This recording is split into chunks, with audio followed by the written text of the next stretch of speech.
जम्मू कश्मीर की सियासत में एक पुराना नाम यासीन मलिक फिर से गूंज रहा है। वही यासीन मलिक जिसे घाटी में हिंसा फैलाने और कश्मीरी पंडितों के विस्थापन का जिम्मेदार माना जाता है। हाल ही में एनआईए ने अदालत में ये याचिका दायर की है कि यासीन मलिक को फांसी दी जाए। ये मांग एनआईए ने याचिका दायर की है और इसी पर अब सियासी तूफान उठ खड़ा हुआ है। पीडीपी प्रमुख महबूबा मुफ्ती ने खुलकर सवाल उठाया है। उनका कहना है कि क्या इंसाफ सिर्फ यासीन मलिक तक सीमित रहेगा या फिर कश्मीरी कैदियों के लिए भी राहत की कोई सूरत बनेगी।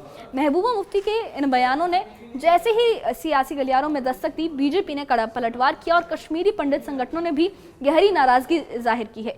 यानी मामला महज एक सजा का नहीं बल्कि इंसाफ, सियासत और आवाम के जज्बात से भी जुड़ा हुआ है। तो आइए समझते हैं इस पूरे विवाद की तह महबूबा मुफ्ती की हमदर्दी क्यों है यासीन मलिक से और बीजेपी का क्या जवाब है इस पर, और कश्मीरी पंडितों की क्या संवेदना है, उनकी क्या पीड़ा है, किस तरह से इस बहस को ये जो सब बयान है एक नया मोड़ दे रहे हैं। क्या है पूरा मामला, किसने क्या कहा है, देखिए इस खास रिपोर्ट में।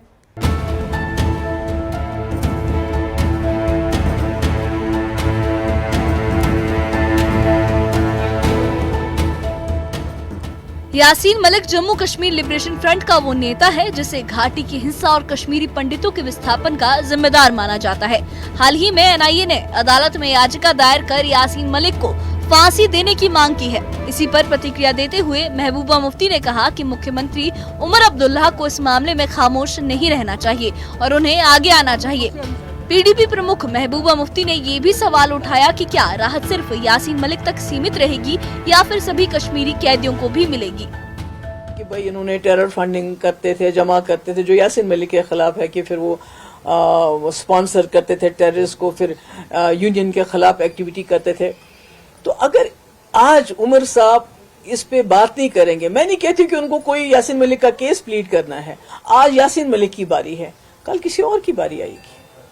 तो मुझे लगता है कि इसके बारे में बात होना चाहिए कि ये जो, और आजकल अजय दुवल साहब फॉर्चुनेटली जिंदा है, दुलत साहब जिंदा है, उनको भी एज अ मॉरल रिस्पॉन्सिबिलिटी उनकी बनती है। उन्होंने उसको वायलेंस से गांधीयन रास्ते पे वो आ गया, तो आज आप उसको दोबारा यू टर्न करके सारा उसके मुंह पे थोप रहे हैं। मुझे लगता है ये डायलॉग जो है आगे से कोई भी कश्मीरी सामने नहीं आएगा। महबूबा मुफ्ती का ये बयान तुरंत राजनीतिक हलकों में सुर्खियों में आ गया। जम्मू कश्मीर बीजेपी के प्रवक्ता डॉक्टर अभिजीत जसरोटिया ने उन पर करारा हमला बोला। उन्होंने कहा कि महबूबा मुफ्ती का अलगाववादी नेता यासीन मलिक के प्रति नरमी दिखाना घाटी की पुरानी राजनीति की झलक है। जसरोटिया ने कहा कि महबूबा मुफ्ती अब यासीन मलिक जैसे लोगों के लिए हमदर्दी दिखा रही है, जबकि जनता असलियत जानती है। जिन इंडियन एयर फोर्सेस के ऑफिसर्स की निर्मम हत्या की गई थी, उनके सगे संबंधियों से पूछो कि उन पे क्या बीती है, और महबूबा मुफ्ती साहबा जरा उनसे जाके पूछें, और जरा खुद ही पूछ लें। एक बार जरा आपने यहाँ पर भी पूछ लें, जिसकी ऑर्गेनाइजेशन ने, इसी ने किडनैपिंग की थी, उन्हीं की बहन की थी किडनैपिंग। अगर आज महबूबा जी का हृदय इतना विशाल हो चुका है, उनको लगता है इन सब चीजों को भूलना चाहिए, तो महबूबा मुफ्ती साहबा भूल सकती हैं। वो एयरफोर्स के जो ऑफिसर्स थे, उनके सगे संबंधी, और हिंदुस्तान नहीं भूल सकता इन सब चीजों।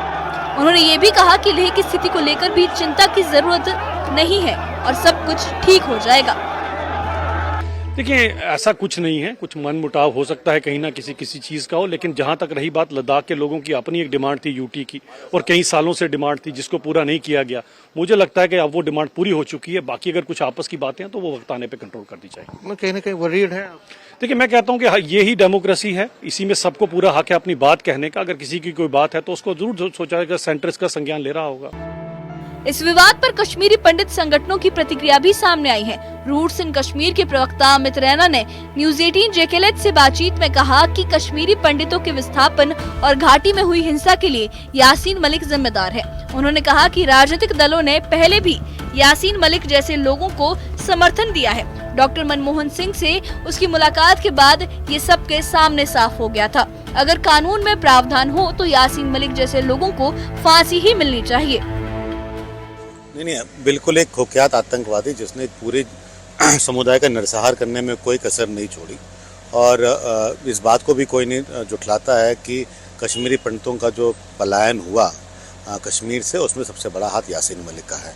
और इसके अलावा जो 5 एयरफोर्स ऑफिसर जो हमारे शहीद हुए श्रीनगर में, उसमें भी यासीन मलिक का हाथ है।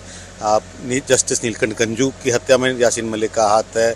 लसक कॉल डायरेक्टर दूरदर्शन में यासीन मलिक का हाथ है। तो एक ऐसे कुख्यात आतंकवादी के पे नरमी तो बिल्कुल नहीं दिखानी चाहिए, बल्कि कानून को ऐसी प्रक्रिया करनी चाहिए कि एग्जाम्पल, एक प्रेसिडेंट सेट हो कि इस देश में कानून से बढ़कर कोई नहीं। देखिए, ये वो व्यक्ति है जिसने 5 लाख लोगों को बेघर किया, जिसने हज़ारों लोगों की हत्याएं करवाई।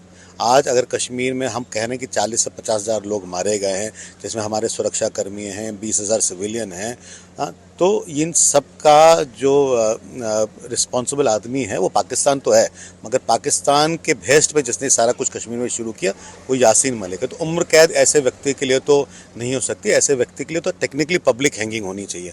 इस संविधान में वो प्रावधान नहीं है, मगर अगर हो तो इसे पब्लिक हैंगिंग देनी चाहिए।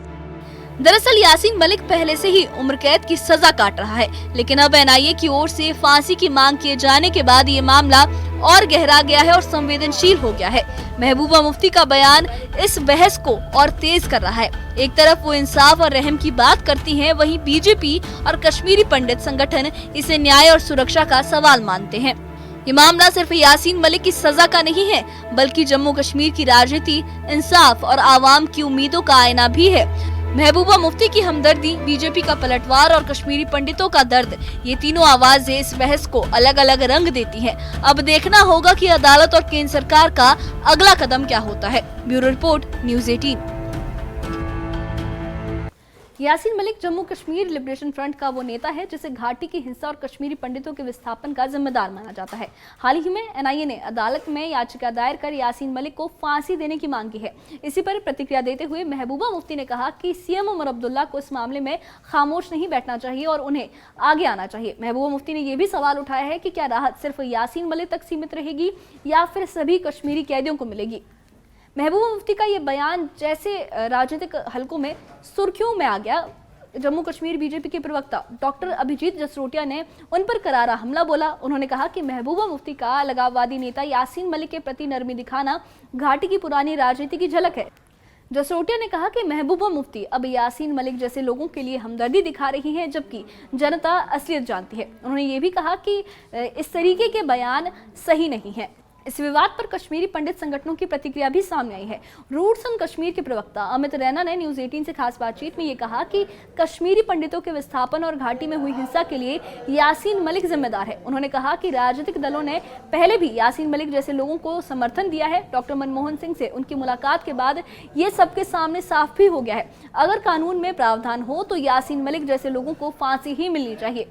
दरअसल यासीन मलिक पहले से ही उम्र कैद की सजा काट रहा है, लेकिन अब एनआईए की ओर से फांसी की मांग किए जाने के बाद यह मामला और संवेदनशील हो गया है।